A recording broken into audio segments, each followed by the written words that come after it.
Hola, això és finances en valencià. Saps com se creen els diners? Avui és el que vinc a explicar-te. Primer te mostraré com crear diners el banc comercial, que jo crec que és un poc més senzill d'entendre. Després anirem un poc a lo més complex i veurem com els crea el banc central. I després, pues, com sempre, te donaré la meva opinió i t'explicaré o t'aconsellaré què pots fer. En fi, tu saps com se creen els diners. Això no que veieu avui. Anem allà! Bé, com crear diners el banc comercial? Atento, no el pergues. Imagina't que jo tinc 100 pavos, ¿vale? I ve un col·lega meu i me diu, tio, és que necessite 20 pavos, tio, tu me'ls deixes?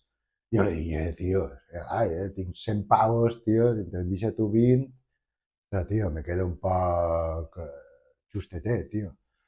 I el meu col·lega me diu, bueno, va, tio, per compensar-te-ho i tal, te donaré un pavo al mes, ¿vale?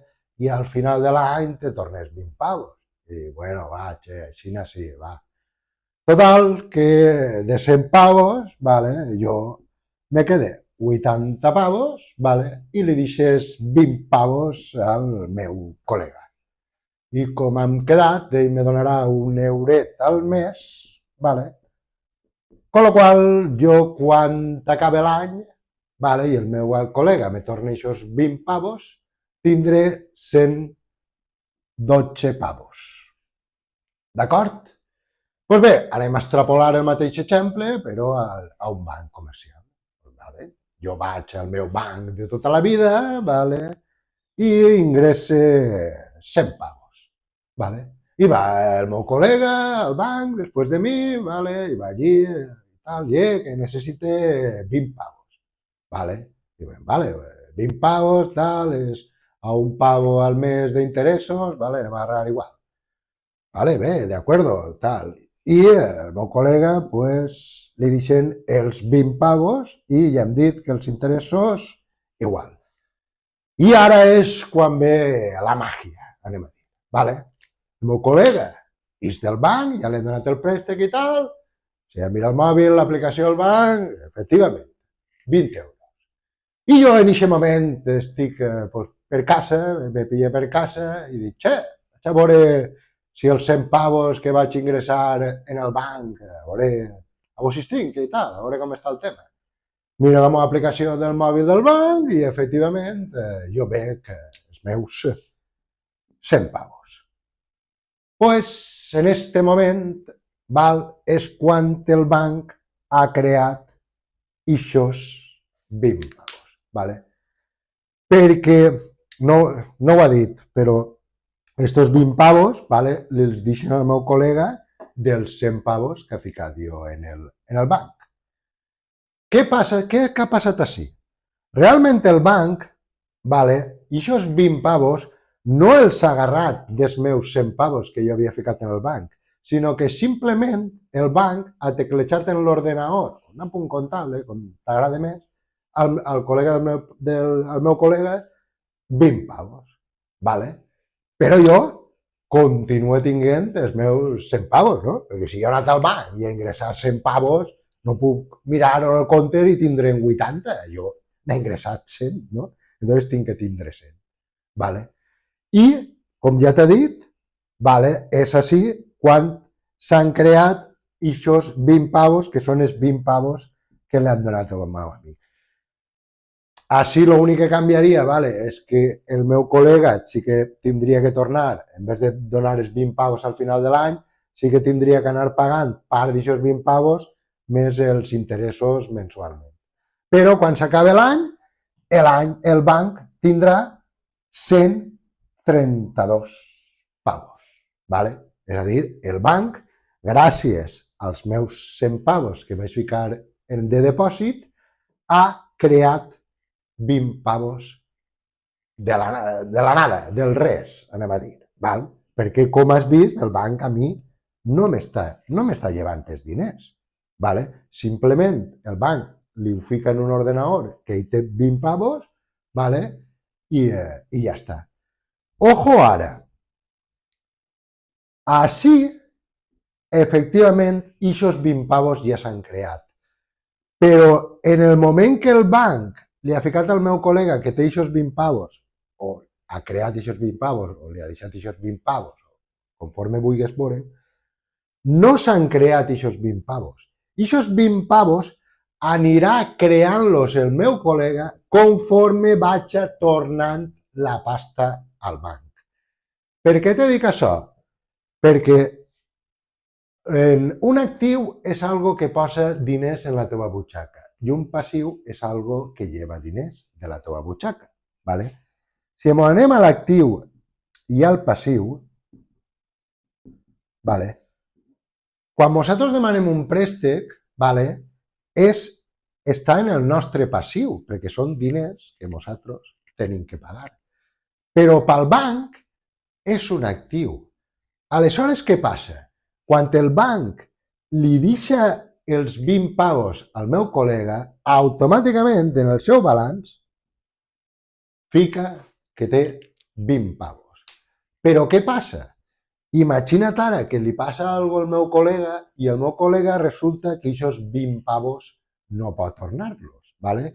Imagina que dels 20 pavos pues, només ne torna 3.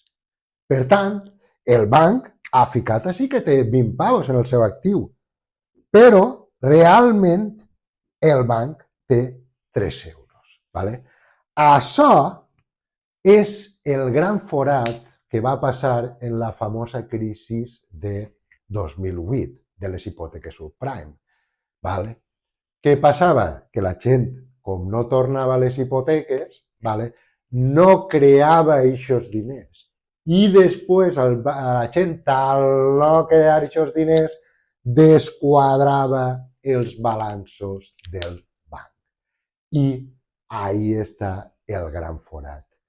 Si te pares a pensar-ho, és una simplificació molt gran, però rescatar a un banc no és més que injectar-li diners que el banc no ha creat, perquè aquests diners estan en un forat, ¿vale? Haurien d'existir, però no existeixen perquè les persones no han tornat les hipoteques i, per tant, no han creat aquests diners que després són injectats. ¿Vale? Realment algú me dirà, home, les hipoteques subprime, això eren paquets d'hipoteques, no? Que comprava el banc el paquet sencer, ¿vale? Adelantava aquests diners a canvi d'un interès. Ja, però si te'n vas al fons de la qüestió, dins del paquet famós de les hipoteques subprime, que anem a dir que n'hi hagueren 10 hipoteques, que n'hi havien bones, roïns i lamentables, ¿vale? Igual de 10 hipoteques s'acabaven pagant 2 o una. ¿Vale? I és el mateix, el raonament al final és el mateix. El forat està ahí. El forat està en els diners que se tenen que crear, però que a l'hora de la veritat no se creen i acaben desquadrant els balanços dels bancs. D'acord? El banc pot fer això tot el que vulgui limitadament i tal i que igual? No. Hi ha una cosa que la marca el Banc Central Europeu, que és el coeficient de caixa. No sé si crec que és en K, però bueno, dona igual. Crec que és K, però dona igual. És el coeficient de caixa, ¿vale? Que a nivell europeu és l'1%. Això què vol dir? Que de cada 100 pavos que té el banc només se'n té que guardar un, ¿vale? I pot prestar els altres 99 en tot este rotllo que t'acabo d'explicar. Per què aleshores se parla del pànico de ahorradores? Si anàrem tots al banc, el banc no tindria els diners. Per supost que no el tindria, perquè el banc, com ja t'he dit, només ha de guardar l'1% de la gent que va posant allí els seus depòsits. Val? I l'altre 99% està purulant per ahí en tot el rotllo este que t'ha explicat dels crèdits. I així és com se va fent la roda, extrapola el cas del meu amic a milions de persones, el que vulguis, i així és com el banc va creant diners i la bola va fent-se gran i tal qual. Vale? Quan s'acaba el procés, és a dir, d'estos 132 euros, vale, que ja han sigut creats més els interessos, el banc, altra volta d'ací, vale, té que guardar-se l'1% i pot prestar el 99% restant en tot el tinglau. Vale? Espero que no t'hagis perdut. Jo crec que no és tan complicat, però bueno, ahí està perquè ho entengues fàcil, com crea diners el banc comercial. Bé, i com crea diners el Banc Central? Al final, com t'he dit en la introducció, és un poquet més o prou més complex que en el cas de la banca comercial. Val? Queda't en una idea bàsica, igual que en l'exemple anterior te parlava de l'actiu i del passiu, d'acord, respecte a la persona i al banc comercial, vale? La persona sempre és quan demana una hipoteca, per exemple, doncs per això és un passiu, però pel banc és un actiu. Doncs el Banc Central és el banc dels bancs i doncs, funciona igual. Cada vegada que el Banc Central, anem a dir, crea diners o injecta diners o imprimís diners, que veuràs de moltes maneres dit, està augmentant els actius en contraprestació als passius dels bancs comercials, que són els que el Banc Central en principi va injectant-li diners. Vale? És una simplificació, però espera que ho entengues un poquet. Vale? Lo primer que has d'entendre és què és la base monetària. Val? La base monetària no és més que tots els diners que n'hi ha en circulació. D'acord? Això què vol dir? Pues són tots els bitllets i les monedes, val? Que n'hi ha per ahir i que estos sí que s'han imprès per als diferents bancs centrals, d'acord? Que és una quantitat que se diu que és sobre el 5% del total dels diners que n'hi ha en circulació, inclús hi ha gent que parla que és un 3%, que no arriba ni al 5%, però bueno, és igual. I les reserves bancàries, és a dir, tots els diners que n'hi ha en tots els bancs. Val? Per tant, la suma dels bitllets i les reserves bancàries són tots els diners que n'hi ha en circulació. I això és el que se coneix com la base monetària. Per què és important això?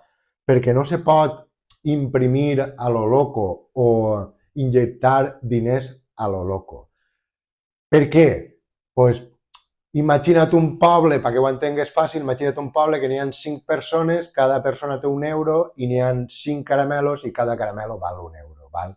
Aleshores, cada persona d'aquestes 5 podrà comprar un caramelo per 1 euro. D'acord? Pues ara, si agarrem aquestes persones, aquests 5, i en vez d'1 euro donem 1.000 euros a cada un, què és el que passarà? Pues que anirà el primer i dirà, oh, jo te dono 5 euros per el caramelo. I en si anirà el segon i te dirà, pues jo te'n dono 15. I en si el tercer, pues jo te'n dono 50. Vale? Això el que passa és, com has vist, pugen els preus i en lo referent als diners, cada vegada necessites més diners per pagar el mateix bé. En aquest cas, un caramelo. Per tant, s'entén que els diners cada vegada valen menys. Quan més diners hi ha en circulació, valen menys i se crea més inflació. Per tant, el Banc Central, cada vegada que crea diners, anem a dir-ho així, té que compensar en la base monetària. Té que augmentar la base monetària. D'acord? Com se crea més base monetària? Com s'augmenta la base monetària? El Banc Central té moltes maneres, però bàsicament destaquen 4. La primera és augmentant l'or i les divises. Imagina que el Banc Central té 1 quilo d'or, i de cada gram d'or el Banc Central pot imprimir $1, és a dir, $1 és un gram d'or. Doncs imagina que ara el Banc Central fica un altre quilo, i imprimeix, o sigui, en el primer quilo, havia imprimit $1.000, recorda que cada dòlar equival a un gram, i ara li fiquem un altre quilo, amb la qual el banc ara pot imprimir altres $1.000, que tindran el mateix valor intrínsec, és a dir, cada dòlar valdrà 1 gram. Doncs ara fica't en el cas que els segons, hagués imprimit els segons 1.000 dòlars, però només tingueres 1 quilo d'or. Aleshores, el dòlar ja no valdria 1 gram, sinó valdria mig gram. Val? Per això, com t'he dit, sempre has de compensar la impressió de diners, en aquest cas, en l'augment d'or o altres divises.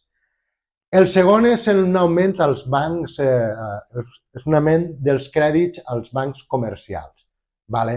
Si te'n recordes del famós rescat en què és de veres que és un crèdit que li demana el sector públic directament al Banc Central Europeu de 100.000 milions, però si m'on anem així, el Banc d'Espanya sí que li va fer crèdits als bancs comercials per tapar tot el forat i fer el famós rescate. Com ja sabràs, d'aixòs diners només s'han recuperat, no sé, 10.000 o per ahí, i 44.000 s'han palmat. Però són diners que li deuen els bancs comercials al Banc d'Espanya. Però els 100.000 milions que te deixa el Banc Central Europeu, això sí que li tens que tornar. Perquè ho entengues, els bancs no han tornat els diners del rescate, però Espanya sí que ha tornat els diners que li dona el Banc Central Europeu al sector públic. El tercer és la compra del deute públic. Això, perquè ho entengues fàcil i tal, si te'n vas a 2012 n'hi ha unes declaracions de Mario Draghi, que veuràs que en els últims dies també ha fet un informe i tal, ell va ser president del Banc Central Europeu i va dir haré lo que sea necesario para salvar al euro. I això què volia dir? Bàsicament volia dir comprar deute públic de països que estaven en una situació lamentable, com Espanya, com Grècia, com Itàlia, com Portugal en aquell entonces. Per què? Pues perquè ningú volia comprar deute públic d'aquests països. Tu què compraries? Deute públic de Venezuela o compraries de Suïssa? Pues segurament el compraries de Suïssa, no? Pues ahí va passar això. Entonces, això és el que se diu com compra de deute públic per part del Banc Central Europeu. I ahí, pues, el mateix, és un altre mecanisme, anem a dir, de creació de diners. I finalment, hi ha diners, crèdits directes al sector públic, com estos 100.000 milions que ja t'he explicat per al famós rescate bancari. I d'ací, suposo que recordareu el que va passar en 2020, i aquests famosos 750.000 milions. Ahí sí que n'hi havia diners que eren injectats a fons perduts, però sí que n'hi havia també crèdits, una part d'aquests diners eren crèdits al sector públic, és a dir, els governs directament poden demanar diners al Banc Central i això, són crèdits al sector públic. I aquestes són les 4 formes més famoses que té el Banc Central de crear diners o d'injectar diners en l'economia. Com ja t'he explicat abans, està l'actiu i el passiu, al final tot això és incrementar l'actiu del Banc Central. És a dir, quan més actius tinga el Banc Central, més diners crearà. I el passiu serà dels bancs que han de tornar aquests diners o dels comptes públics si estem parlant del govern, però al final, ja t'he dit, és el mateix que hem vist abans, l'únic que ara hi ha que veure-ho des del punt de vista dels bancs comercials respecte al Banc Central o dels governs respecte al Banc Central. És un poc més complex, ja t'he dit, però al final és el que t'he dit. Simplement és augmentar els actius del Banc Central i conforme vas augmentant els actius del Banc Central se van creant més diners o s'injecten més diners en l'economia. D'acord? Bé, algunes consideracions. realment, encara que penses que el sistema bancari i tal, que és un monstru, que és molt consistent, que és molt fort, que el que vulguis imaginar-te, realment és molt endeble. Val? Per què? Perquè se basa en la confiança. És a dir, el banc confia que el que li ha donat la hipoteca acabarà pagant i, com ja hem vist, acabarà creant aquests diners. El Banc Central confia en que els diners que li ha prestat als bancs si els tornen. És a dir, el sistema és molt fràgil. Realment, trencar-se no és tan complicat. Ja ho vegueres en 2008. A més, això és una cadena. Si els bancs no se fien de la gent que torna els préstecs, els bancs no se fien entre ells, val? El Banc Central no se fia dels bancs, i ahir és quan se desmorona tot el sistema. Val? Per tant, el sistema bancari és molt fràgil, realment, i se basa en una cosa tan senzilla com la confiança. I cuidao, perquè la confiança, quan es trenca, si es trenca un tornillo o es trenca el que siga, pues el fiques i punto. Però quan es trenca la confiança, per recuperar la confiança costa moltíssim. Val? Després, els diners són deute i no n'hi ha més. Com ja t'ha explicat, val? Cada vegada que el banc comercial dona un préstec crea diners, com crea diners el Banc Central, i al final, si te pares a analitzar-ho, val? És deute. Val? Segurament veuràs que avui ja no és que mires Espanya, és que si mires França, si mires Japó, mira el que el dóna la gana i veuràs com n'hi ha sempre boles i mils i mils i mils de milions per ahir purulant. Vale? Realment n'hi ha moltíssims diners. Encara que tu penses que eres pobre o tens pocs diners o el que sigui, n'hi ha moltíssims diners per ahir purulant per el món. Vale? I els diners no són altra cosa que deute. Vale? Com has vist sempre, se crea el deute, anem a dir, i quants diners se van pagant, doncs van creant-se. I així se va fent la bola i mils i mils i mils. Val? Però els diners són deute. Això és el que són els diners actualment, i no n'hi ha més. I pots anar-te a l'exemple que t'ha explicat del banc comercial, pots anar-te'n al Banc Central i t'adonaràs compte que al final, cada vegada que s'està creant diners, s'està creant deute. Vale? Jo dono diners, però algú té que tornar. Vale? I és el que n'hi ha. Els diners són deute. Després ja has vist tot això, vulguis o no, t'agrada o no, però tu estàs dins de tot això. Val?